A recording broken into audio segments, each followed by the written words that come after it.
You try to be yourself and make yourself laugh. All right, dude. There you go, dude. We got the cast, boys. Whoa, the Angels on the red team. Should I talk about the? Should I talk about the drafts right now? I always feel so awkward. You'd be a fantastic caster. Appreciate it, man. All right, looking at the blue team, we're gonna have the double tank Arthas Murden set up with the Lunara Falstad poke.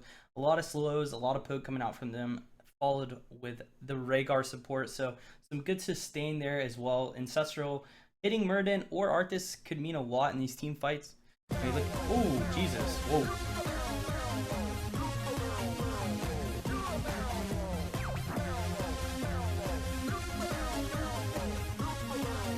Got a Mac and W's and Big Ol' Critty's coming in with the 8. Dude, it's so insane that it's been 8 months since Big Ol' Critty's was in here. Fucking awesome. Giving Mac and Boys in the chat for him as well. Alright, so we're going to look at the red side. They are going to have the Angel duo between Ariel and Tyrael. Looking like a double support setup with the Ariel Brightwing. I like that a lot. Tyrael to protect the Greymane, and it's going to be a Li Ming for resets. Either way, I think both teams could end up doing very well. I like both of these compositions. I don't see anything out of... Oh, and we got another 8 months, guys.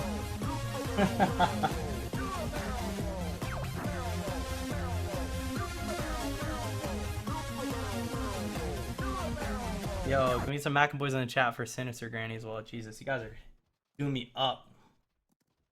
Well, thank you guys so much. So the false side is going to be flying in for the eye. Red team opting not to. Ooh, handlebars coming out, stunning Murden. A lot of chunk actually coming out here. A good root. Is Murden going to be able to follow up? He does. Rhaegar bite and it's going to be Greymane taken out here. Great root coming out from Arthas and a wonderful follow up on Murden. So take a look down in the bottom lane. It looks like Brightwing is going to be soaking that off lane. Remember that globals do matter on this map, so putting Brightwing down here is important as she can global up when the top and middle shrines do spawn. Take a look up here. It looks like he's tank support, trading some damage. Let's see if Arthas does connect with another root. He is going to hit the Tyrael. A nice Murden follow-up again. Damage coming out on both sides. Arthas getting taken down very low. A nice orb going to connect. Li Ming, here comes the resets, guys. Oh, just kidding. Just right out of the range there on Nasmus orb. And Revolt is going to be able to survive with the Arthas. We take a look down here again. Looks like Brightwing's bullying with the false stat just a little bit. Both global, so both can kind of fly up when they need to. Looks like Tyrael thinking about backing. I was gonna say I don't really like that here. He probably should hop on the shrine and get to trading. Greymane pushing out middle. Watch out for the poke. So it looks like both teams are gonna be trading and just triple soaking. Red team is a bit ahead on the siege. If they continue to push her, they might be able to take down a fort. Greymane looking to kind of poke out the Murden. Maybe take back control of this middle shrine with his help from the Ariel. Ariel just all alone here. Showing absolutely no fear against 4 people. This hero, by the way, guys, has no escape at all. So I'm really surprised that this team didn't just kill her. But if you show up like your whole team's there, the other team respects that. So Handlebars showing the other team that he does not care. Nice poke coming out from Nasmus. Going to be connecting there with all of those magic missiles. And we're just going to go back into a stalemate. The red team actually getting the easies out early. I like this. They might end up rotating to the top lane. The only thing is if they do the hard camp, there is no fort here. So maybe they look to just push bottom with these easies, and that's exactly what they're going to do. The hard camp doesn't do anything, and they are punishing the blue team for doing the hard camp here. They might even be able to pick up on a well. If you guys have watched my YouTube video on Sky Temple, I talk about this strategy, and they are executing it so well right now. Picking up that early wall, they're going to get that experience advantage. Blue team might get a little bit of value with these hards, but they will get defended by that Tyrael. And Brightwing looking like she might be rotating to the top lane to, again, use that global advantage. A huge orb connecting. Lunara actually almost getting taken down there. We look to the top lane. Again, Falstad is going to be pushing up with these hards. Tyrael not so great at wave clear. Trying his best though. Good wave clear coming out in the middle lane as well.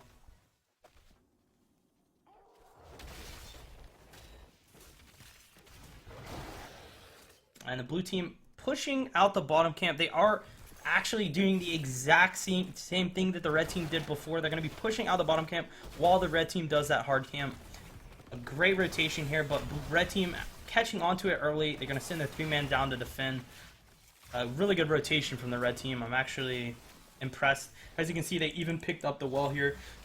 This is going to help to win this bottom shrine fight and push the red team to an even further advantage. They're already about a half level up. Tyrell does need to start rotating though. False side is going to look to probably continue to push out top while his team kind of gives up the bottom shrine. Handlebar is insanely out of position again. I wish that this team would punish him for this play. Instead, he gets a great chunk here on Arthas. Homicidal looking for the root. It does connect on the Brightwing. Poke coming out from Lunara, and I just don't think the blue team can win this team fight. They have to win it right here, right now. Otherwise, they have no tap. They have nowhere to run. There's no wall. And here comes the chase. Like I said before, nowhere to go. The red team's going to be able to chase them down for a few more seconds. Absolutely no tap as well. Going to be looking like a reset coming out from Nasmus. 1, 2, going to maybe get a third. It does not connect. But the red team is going to win this shrine and get even further ahead in experience, while having hard camp push out top. This is kind of a dominant performance so far in Sky Temple. The most important fight for me is going to be the 10 fight that is coming up pretty soon. The red team is going to hit level 10, but there's, oh wow, there's not many objectives. Maybe he'll hit the Sank here. Good Sank. He'll be able to sword out of this for sure, or just knock the wall. Missed. A nice Aegis coming out to get missed out of there. Looked like he wanted to go Emerald Wind, but took the blink kill to get out of that situation. So now the red team taking that 10 advantage to the middle lane. They are going to be abusing the fact that blue team does not have 10 yet, so they probably do not want to fight. They are going to be pushing out a lot in this lane. Casanova coming down here as Greymane, going to swipe this wave down. Again, good triple soak going on. I want to see one of these red players go up to the top lane. It looks like Jin is going to be doing that.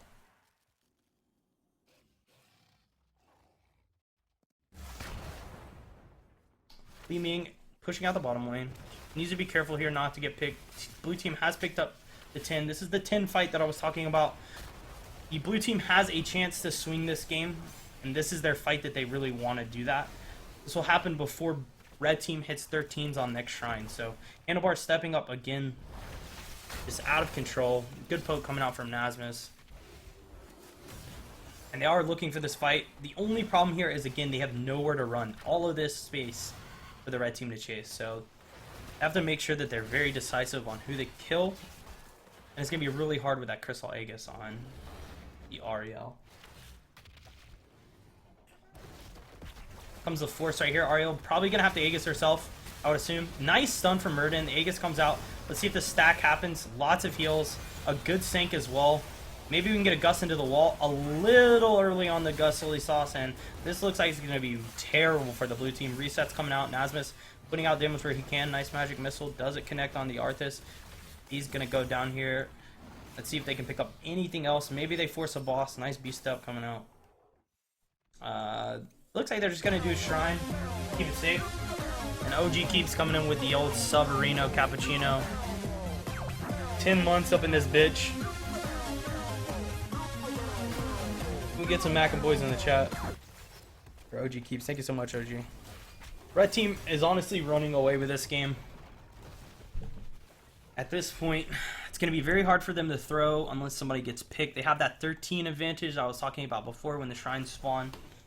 Blue team had their chance with that 11-12 fight, but they did lose that team fight. So I don't really like this personally. They're forcing themselves into what looks to be a 3v4.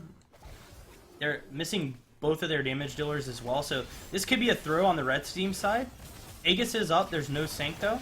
The Aegis might have to come out here. Nasmus showing up with the Li Ming. He is going to be getting a lot of damage. If he gets a reset on Revolt, it's going to look really bad for the blue team. Here comes the resets. Looks like it's going to be a Glass Cannon Seeker build as well. Yeah, this is where the game kind of takes care of itself. You don't actually have to do anything as the red team other than just not throw. You have a nice solid 2-level lead. You need to play the shrines, play the map. It should be their game to win. I don't really have anything else to cast, I'll be honest, because this game is fucking over. But they are going to snatch up their enemy's hard camp. Again, this is just insane play here. Ariel is actually doing the camp by herself. Maybe she finally gets punished. Will Revolt go at the Ariel doing the camp? Okay, they Handlebars finally stepped off. Decided that today is not the day. Why not mention the... Oh, so because I don't have the add-on, I'm not really looking at the builds at the top of the screen, but Kane Fitness has pointed out that we might actually have some odd builds this game. So if we look over at the Ariel, we do have the Energized Cord, which is going to be auto attacks, increase the generation of her passive, and it's going to also have a repeated offense, which is going to increase the damage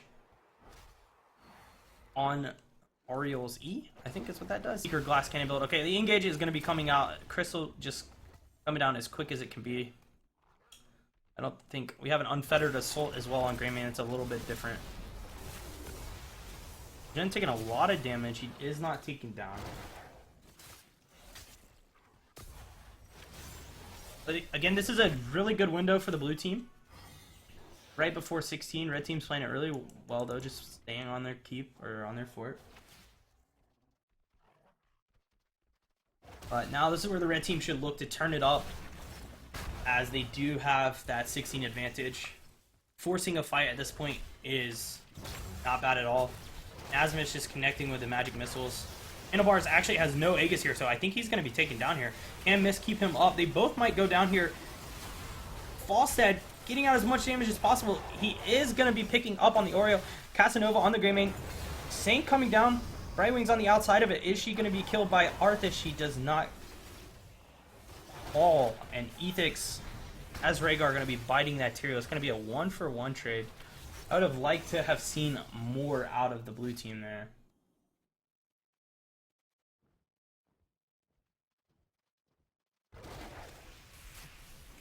But they might be able to catch this 16 talents before the shrine. Or at least trade. We'll see if the red team wants to fight again.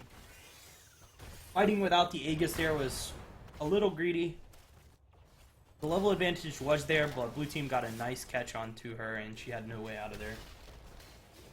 So like I said, because of that trade, blue team is able to trade shrines, which is great when you're behind. So they are going to catch a 16, possibly 18 team fight. Red team doing what they should. They should be rotating on top of this and collapsing. They have that Brightwing to ZN, and she is going to do exactly that. Soy Sauce needs to get this gust out quick. He gusts to the left instead of to the right.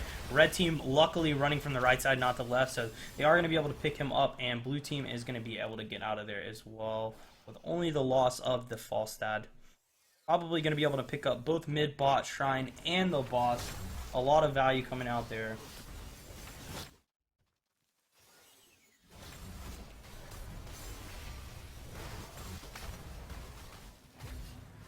This looks like this should be a bottom keep if red team plays it correctly. There is no wall.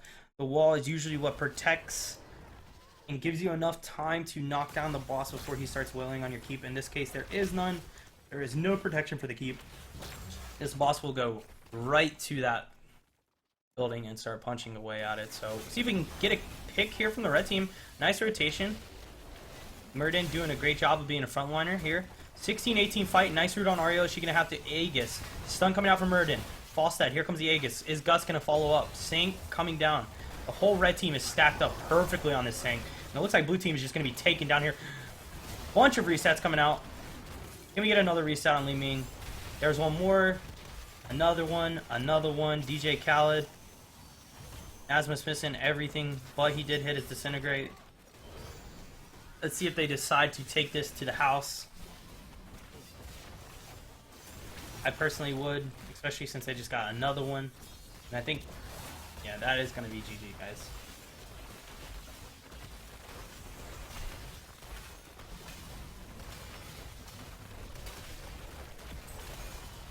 Dominant performance from the red team from the get-go. I think a lot of it had to do with their first rotation bottom when they took the easy camp and pushed out that ball wall. It's really nice. Ended up giving them a free boss shrine. Pulling them to the victory.